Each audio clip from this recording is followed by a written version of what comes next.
Assalamualaikum warahmatullahi wabarakatuh. Hai teman-teman semua, apa kabar?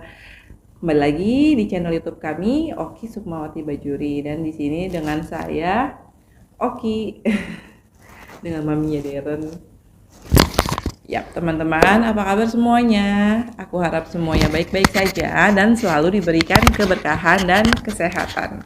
Kenapa saya bilang kesehatan? Karena menurut saya itu kesehatan itu sangatlah penting dan sehat itu mahal ya teman-teman. Jadi saya kan udah lama banget nih ya nggak upload video terakhir saya pun itu sudah lama banget sebenarnya, video sudah lama dan baru diupload sebulan yang lalu kalau nggak salah ya. Jadi kenapa saya nggak upload video? Karena ada suatu hal yang di kehidupan nyata yang ya susah kayaknya untuk saya membagi waktu untuk membuat video. Karena di suami saya itu sebulan yang lalu ya mungkin itu terkena virus COVID.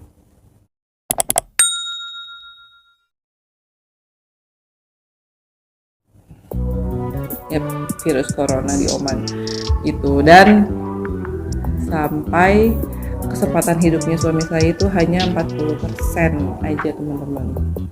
Jadi benar-benar ujian, tapi harus tetap dijalani nih teman-teman. Jadi saya mau cerita. Sebelum saya cerita, saya benar-benar ingin membagikan pengalaman pribadi saya, karena yang saya lihat di sosial media pasti ada aja gitu orang-orang yang nggak percaya sama yang namanya corona, nggak percaya sama yang namanya covid, masih aja ada setelah saya lihat-lihat di sosial media. Jadi saya ingin membagikan pengalaman ini ya untuk apa ya, untuk pelajaran lah ya, semoga nggak ada lagi ya saudara kita, keluarga kita yang terkena virus ini. Tapi virus ini emang susah banget ya untuk dihindari. Tapi yang penting kita tuh harus selalu menjaga protokol kesehatan, yaitu dengan memakai masker kalau di luar rumah. Ini saya di dalam rumah ya, jadi saya tidak pakai masker. Harus sering cuci tangan dan lebih baik hindari deh kerumunan ya, gitu. Kita nggak pernah tahu virus itu ada di mana, karena virus itu nggak kelihatan teman-teman. Oh ya, sebelum saya lanjutkan, ini saya di Oman ini lagi musim panas ya teman-teman. Jadi di luar rumah ini udah sore ya. Di Oman sudah jam setengah 5 sore, itu panasnya itu 39 derajat. Wow. Dan pernah juga sampai 50 derajat Celcius itu panasnya ya teman-teman. Masya Allah. Jadi kalau kalian mau ke Oman untuk liburan, mendingan kalau lagi musim dingin aja deh, jangan pas lagi musim panas, karena pusing ya kalau kena panas. Dan saya aja kalau nyuci piring itu kan biasa kalau musim dingin kan dinyalakan heater ya gitu, tapi kalau musim panas ini tidak pakai heater pun saya nyuci piring itu panas banget airnya gitu. Jadi saya nggak bisa sekaligus nyuci semuanya karena Masya Allah panasnya minta ampun. Oke, lanjut aja ya sekarang ceritanya, jadi malah ngelantur kemana-mana. Jadi kenapa suami saya bisa kena corona saya juga nggak tahu, itu kenanya di mana. Jadi sebelumnya suami saya kan keluar kota, masih di Oman sih, masih di negara Oman, dan keluar kota itu selama seminggu. Sebelum dia pulang itu dia bilang kayaknya nggak enak badan gitu, pusing kayak radang sih teman-teman. Ya saya kan parnoan ya emang orangnya, dan saya juga nggak tahu itu suami saya kena virus itu dari mana, karena virus itu kan nggak kelihatan ya. Emang kita udah menjaga bener-bener, tapi kalau misalnya udah kena ya kena aja gitu. Nah, pas suami saya pulang ke rumah ya udah saya udah pisah ranjang, maksudnya pisah kamar gitu sama suami saya. Karena saya takut aja gitu sharingnya, walaupun waktu pada saat itu belum di swab ya, dan masih kayak sakit tenggorokan biasa. Dan ternyata setelah 3 hari, saya persingkat aja ya, setelah 3 hari suami saya itu di tes swab ternyata positif corona. Ya, setelah 3 hari itu suami saya terkena COVID positif. Untungnya saya dan anak saya tuh udah nggak pernah bersentuhan fisik. Dan suami saya juga udah beda kamar kan sama kita. Dan untungnya juga makannya dia udah emang kita pisah, jadi saya yang nganterin makanannya minumannya itu ke kamar, jadi di depan pintu aja. Untungnya gitu, kayak gitu. Jadi alhamdulillah saya dan anak saya sehat gitu. Dan itu selang udah, maksudnya gimana ya, sakitnya tuh biasa aja teman-teman, jadi kayak radang biasa gitu, sakit tenggorokan.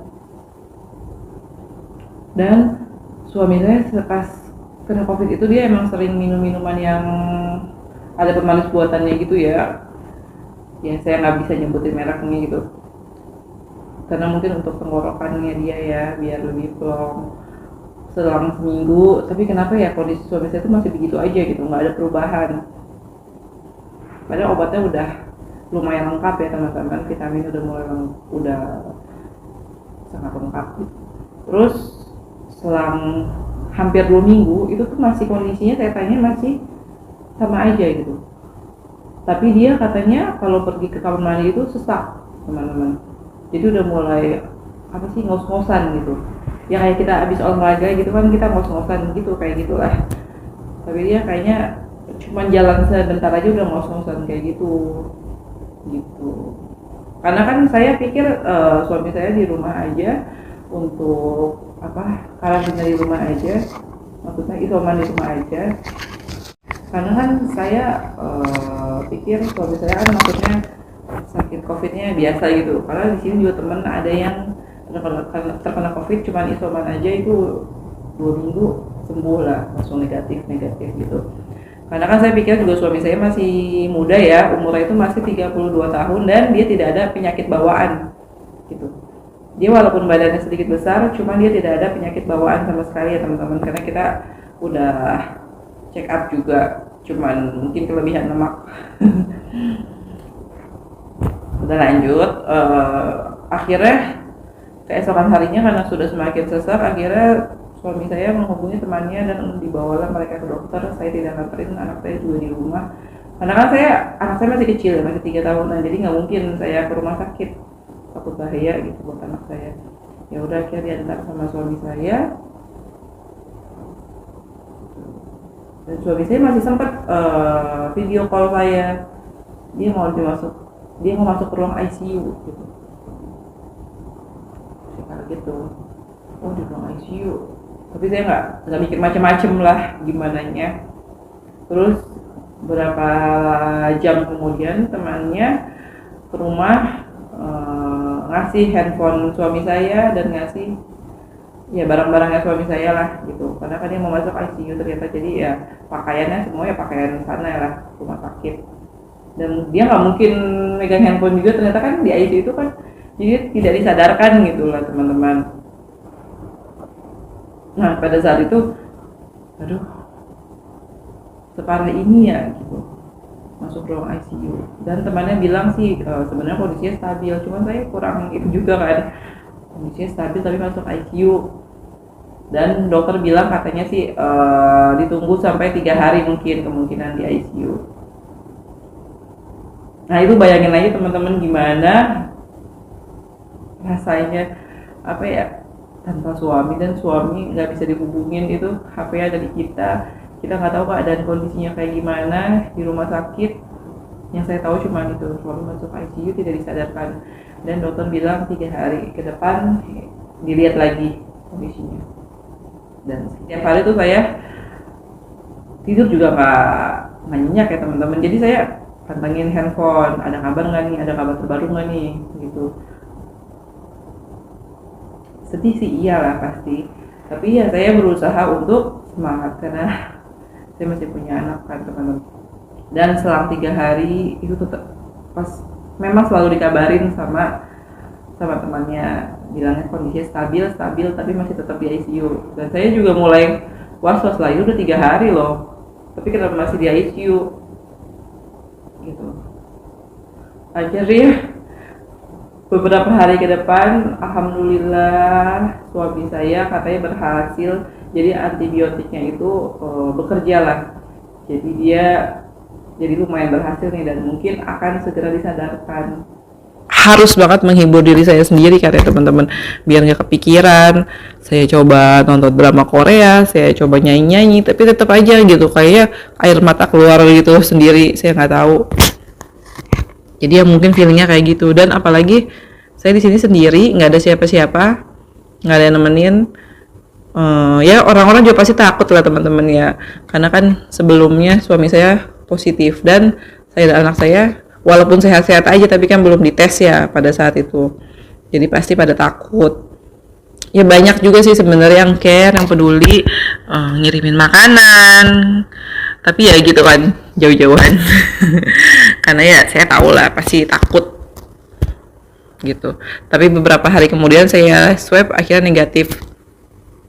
Dan sudah 5 hari ya tadi saya bilang, antibiotiknya berhasil. Katanya suami saya mau disadarkan, ya saya tunggu-tunggu. Dan selang 10 hari kemudian suami saya di ICU. Akhirnya suami saya katanya 9 hari lah ya, 9 atau 8 hari, saya lupa, itu tuh disadarkan. Tapi hari ke-9 itu kenapa? Jadi setelah disadarkan, temannya ke rumah untuk minta handphonenya suami saya. Katanya suami saya mau video call karena sudah bisa sadar. Alhamdulillah, alhamdulillah banget. Jadi dan setelah hari ke-9 itu saya baru tahu ternyata suami saya tuh kondisinya parah banget, maksudnya kritis, dan kesempatan hidupnya cuma 40%, teman-teman. Bayangin aja, aduh. Setelah saya tahu itu, walaupun suami saya sudah sadar, rasanya tuh ngedown banget. Jadi saya mikir, ya Allah, kalau misalnya sampai suami saya kenapa-napa atau gimana, aduh, saya nggak tahu harus kayak gimana ya teman-teman. Anak saya masih kecil dan ini ujian terberat kita, menurut saya ujian terberat lah di 5 tahun usia pernikahan kami gitu.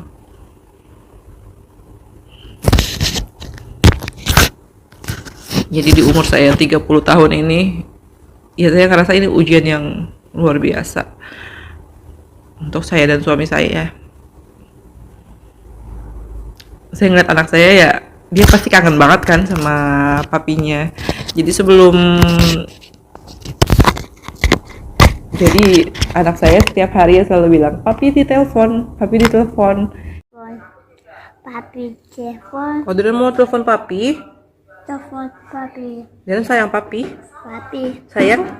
Pegang.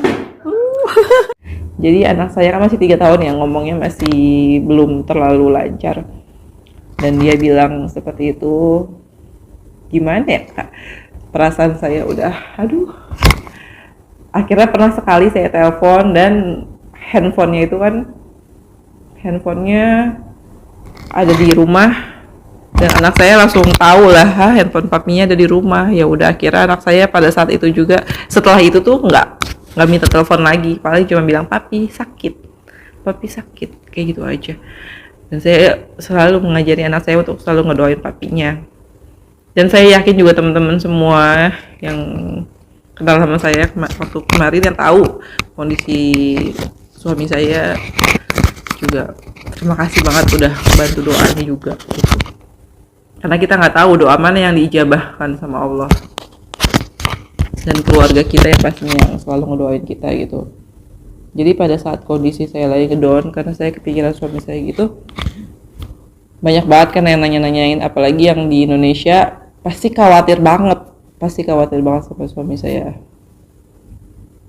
Keluarga yang di Indonesia pasti khawatir sekali. Dan kadang-kadang kita juga bingung mau jawab apa, karena kan kita juga belum ada kabar apa-apa gitu. Jadi setelah di hari ke-9 saya tahu semuanya, saya benar-benar ngedown banget teman-teman. Tapi akhirnya saya di hari ke-10 saya ke rumah sakit. Alhamdulillah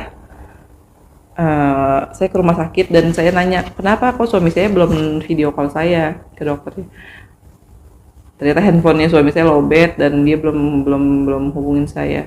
Bayangin teman-teman, 10 hari di ruang ICU itu kayak gimana, betapa kacaunya pada saat itu perasaan saya. Dan akhirnya dokternya minjemin handphonenya dokternya ke suami saya, dan akhirnya kita bisa video call untuk yang pertama kalinya. Jadi nanti ada fotonya di sini. Saya ada fotonya lah itu. Hari pertama kita video call setelah suami saya di ruang ICU selama 10 hari, teman-teman. Dan alhamdulillah suami saya keluar dari ruang ICU di ruang perawatan. Dan selama di ruang perawatan itu selama 2 minggu ya, teman. Tapi lagi diasepin dulu, di nebulize bentar. Teman-teman, jadi mungkin sekitar hampir sebulan lah di rumah sakit suami saya benar-benar ngerasa sendirian. Dan ini kesempatan kedua untuk suami saya, akhirnya suami saya bisa sadar, bisa kembali lagi sama kita gitu. Dan itu benar-benar kuasa lah, kuasa Allah gitu.